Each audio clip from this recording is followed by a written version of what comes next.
امریکہ نے ایران پر پھر حملہ کر دیا۔ امریکی سینٹرل کمانڈ کے مطابق ایران کے مواصلاتی مراکز، فضائی دفاعی تنصیبات، ڈرون ذخیرہ گاہوں اور بارودی سرنگیں بچھانے کی صلاحیت سے متعلق ہدف کو نشانہ بنایا۔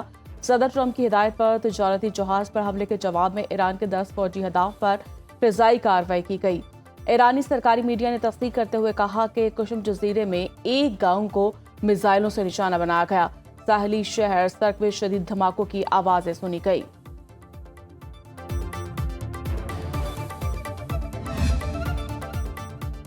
ایرانی پاسداران انقلاب کا بحرین اور کویت میں امریکی فوجی اڈوں پر حملے کا دعویٰ۔ کویت میں آل السلم ایئر بیس، بحرین میں امریکی 5th فلیٹ کو بیلسٹک میزائل اور ڈرون سے نشانہ بنایا۔ امریکہ کی جانب سے 5 ساحلی مقامات پر حملوں کے جواب میں کارروائی کی گئی۔ دشمن کی جارحیت کا منہ توڑ جواب دیا جائے گا۔ عبوری معاہدے کے تحت آبنہ ہرمز میں ٹریفک کو کنٹرول کرنے کے انتظامات ایران کے پاس ہیں۔ خلاف ورزی پر ماضی کی نسبت زیادہ سختی سے نپٹا جائے گا۔ بحرین اور کویت میں دفاعی نظام فعال۔ کویتی فوج کے مطابق میزائل اور ڈرون حملوں سے نمٹ رہے ہیں۔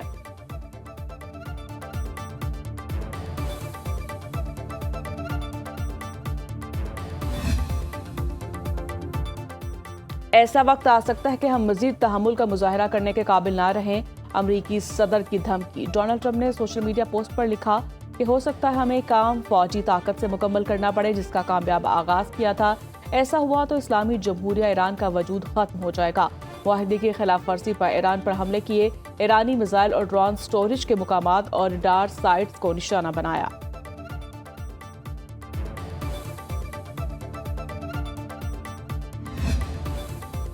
ایرانی سپریم لیڈر مشتبہ خامنئی کے مشیر محسن رضائی کا امریکہ پر بڑا الزام، کہتے ہیں واشنگٹن نے خطے میں اپنی مبینہ پراکسی فورسز کی حمایت کر کے باہمی مفاہمتی یادداشت کی پہلی شق کی خلاف ورزی کی۔ امریکہ آبنہ ہرمز میں مسلسل کشیدگی پیدا کر کے مفاہمتی یادداشت کی 5ویں شق کی بھی خلاف ورزی کر رہا ہے۔ معاہدے کی کسی بھی خلاف ورزی کا جواب فوری اور فیصلہ کن انداز میں دیا جائے گا۔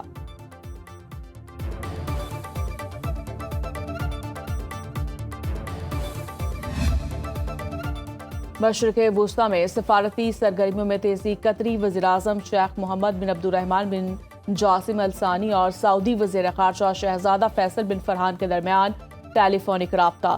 قطری حکومت کے جاری کردہ بیان کے مطابق خطے کی تازہ ترین صورتحال اور امن و استحکام کے لیے جاری سفارتی کوششوں پر تبادلہ خیال۔ امریکہ ایران میں مفاہمتی یادداشت کے بعد کی صورتحال اور سیکیورٹی معاملات کا جائزہ لیا۔ دونوں رہنماؤں نے اس امر پر زور دیا کہ کشیدگی میں کمی، استحکام کو فروغ اور سفارتی ذرائع سے مسائل کے حل کے لیے تعاون جاری رکھا جائے۔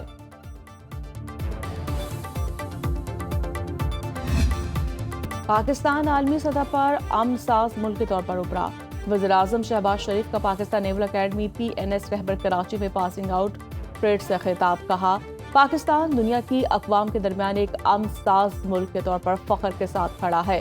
خطے میں بڑی تبدیلیوں کے دورس اثرات ہوں گے۔ ایرانی صدر کا دورہ برادرانہ تعلقات اور امن کے لیے پاکستان کے کردار کا اعتراف ہے۔ مشرق وسطی میں کشیدگی کے خاتمے کے لیے دوست ممالک کا تعاون قابل قدر رہا۔ قیام امن کے لیے فیلڈ مارشل عاصم منیر نے شب روز انتھک محنت کی۔ بھارت نے شکست کے بعد پراکسیز کا استعمال شروع کر دیا۔ پاکستان بیرون سرپرستی میں ہونے والی دہشت گردی کا سامنا کر رہا ہے۔ افواج پاکستان دہشت گردی کے خاتمے کے لیے پرعزم ہے۔ معرکہ حق میں نیوی کا کردار شاندار رہا۔ پاکستان کشمیر اور فلسطین کی غیر متزلزل حمایت جاری رکھے گا۔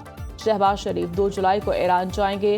3 جولائی کو شہید ایرانی سپریم لیڈر سید علی خامنئی کی تدفین میں شرکت شیڈیول۔ سفارتی ذرائع کے مطابق وزیراعظم 3 جولائی کی شب تہران سے ترکیہ روانہ ہوں گے۔ پنجاب اسمبلی نے مالی سال 26-27 کے لیے 131 مطالبات زر اور پنجاب فائنانس بل 2026 منظور کر لیا۔ سینئر وزیر مریم اورنگزیب نے فائنانس بل کی منظوری پر اسمبلی کو مبارکباد دیتے ہوئے فیلڈ مارشل عاصم منیر اور وزیراعظم کو خراج تحسین پیش کیا اور کہا کہ امریکہ اور ایران کے معاملے میں جس بردباری سے کردار ادا کیا گیا اس کی مثال نہیں ملتی۔ مریم اورنگزیب نے کہا اپوزیشن نے بجٹ پڑھا، نہ ہی اسے بجٹ کی تفصیلات کا علم ہے۔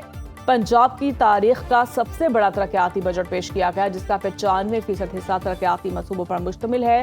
مریم نواز صوبے کی بہتری کے لیے کام کر رہی ہیں۔ موجودہ حکومت اپوزیشن کی طرح ملک کو دیوالیہ نہیں کر رہی۔ وزیر اعلیٰ کی ہدایت پر مفت ٹرانسپورٹ کی سہولت کے لیے 34 ارب روپے کی سبسڈی فراہم کی جائے گی۔ مریم اورنگزیب کی تقریر کے دوران اپوزیشن کا شور شرابہ جب بولتے ہیں جھوٹ بولتے ہیں، نعروں کی گونج، اسما بخاری نے گھڑی لہرا دی۔ ڈپٹی اسپیکر ظہیر اقبال نے پنجاب اسمبلی کا اجلاس اتوار کی صبح 10 بجے تک ملتوی کر دیا۔ ملک غیر معمولی حالات سے گزر رہا ہے اور تمام صوبے محدود وسائل کے باوجود قومی مفاد میں اپنی ترقی کی قربانی دے رہے ہیں۔ سندھ کے سینئر وزیر شرجیل انعام ایمن کا کراچی میں صوبائی اسمبلی سے خطاب۔ حکومت سندھ نے شفاف طرز حکمرانی، انفارمیشن کمیشن، فلم اور ڈاکومنٹری پالیسی، روزگار کے لیے I work for Sindh platform BRT منصوبوں، peoples bus service, electric bus اور خواتین کے لیے پنک اسکوٹی اور پنک ٹیکسی جیسے منصوبے متعارف کرائے۔ Yellow line, red line, orange line BRT منصوبوں پر پیش رفت جاری ہے۔ گرین لائن کی رائڈرشپ میں بھی نمایاں اضافہ کیا گیا۔ انہوں نے دعویٰ کیا کہ سندھ ریونیو بورڈ کی کارکردگی FBR سے بہتر رہی۔ صوبے میں ہزاروں کلومیٹر سڑکیں تعمیر کی گئیں، 97,000 اساتذہ میرٹ پر بھرتی کیے گئے اور سندھ پولیس کی کارکردگی بھی نمایاں بہتری آئی ہے۔ شرجیل میمن نے سوشل میڈیا پر غیر مصدقہ معلومات پھیلانے پر تنقید کرتے ہوئے کہا کہ تنقید ضرور کریں مگر تصدیق کے بغیر الزامات نہ لگائے جائیں۔ کالعدم ایکشن کمیٹی کے شرپسندوں کا حساس معلومات لینے کی آڑ میں اسلام آباد پولیس کے اہلکار پر وحشیانہ تشدد۔ راولہ کوٹ کی جنڈالہ چیک پوسٹ کے قریب اسلام آباد پولیس کے کانسٹیبل ہمایوں خورشید پر کالعدم کمیٹی کے مسلح شرپسندوں نے قاتلانہ حملہ کر دیا۔ زخمی کانسٹیبل ہمایوں خورشید کا کہنا ہے کہ شرپسندوں نے وردی پہنا کر ریاستی اداروں اور افسران کے خلاف تقریر کروانے کی کوشش کی۔ کالعدم کمیٹی کے ناکہ لگائے 50 سے زائد شرپسندوں نے روک کر تشدد کا نشانہ بنا ڈالا۔ شرپسند عناصر 8 گھنٹے تک یرغمال رکھنے کے بعد چیک پوسٹ کے قریب چھوڑ گئے۔ زخمی کانسٹیبل ہمایوں خورشید CMH راولہ کوٹ میں زیر علاج ہیں۔ ماہرین کا کہنا ہے کہ کالعدم کمیٹی کے شرپسند عناصر کو گرفتار کر کے قانونی کارروائی کی جائے۔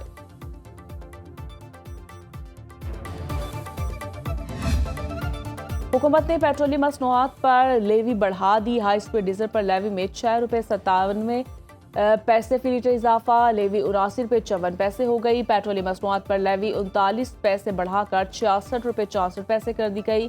مٹی کے تیل پر لیوی 20 سے 36 پیسے فی لیٹر برقرار۔ اوگرا نے لیوی میں اضافے کا نوٹیفکیشن جاری کر دیا۔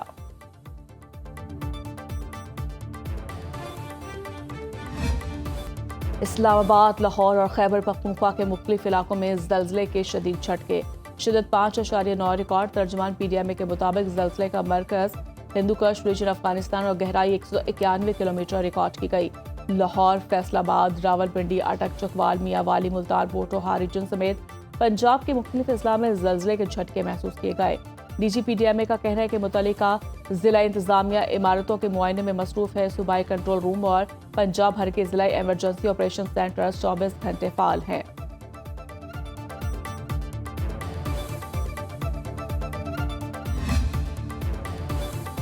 بلوچستان کے مختلف علاقوں میں گزشتہ 2 روز کے دوران آنے والے زلزلوں سے ہونے والے نقصانات کی تفصیلات سامنے آ گئی۔ PDMA کے مطابق ضلع موسیٰ خیل کے علاقے راڑہ شم میں زلزلے کے باعث 90 مکانات کو نقصان پہنچا، جبکہ رہائشی مکانات کی دیواریں اور چھتیں گرنے سے خواتین اور بچوں سمیت 20 افراد زخمی ہوئے۔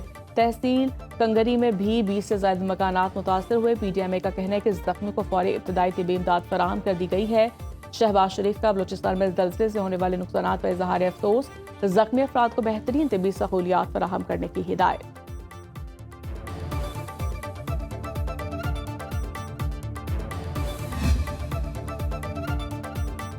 وینزویلا میں زلزلے سے ہلاکتوں کی تعداد 1430 ہو گئی۔ قومی اسمبلی کو جاری تفصیل کے مطابق 3000 سے زائد افراد زخمی، 3142 لوگ بے گھر ہو چکے۔ حکام نے خدشہ ظاہر کیا کہ تقریباً 50,000 افراد لاپتہ ہیں۔ ملبے تلے دبے افراد کے لیے زندگی کی امید دم توڑنے لگی۔ 72 گھنٹے کے بعد ساحلی ریاست لاگوائرا میں ملبے سے 2 خواتین کو زندہ نکال لیا گیا۔ امریکہ، کولمبیا، چلی، میکسیکو، اسپین، فرانس، چین، بھارت اور دیگر ممالک کا امدادی سامان، طبی عملہ اور خصوصی ریسکیو ٹیمیں روانہ کرنے کا اعلان۔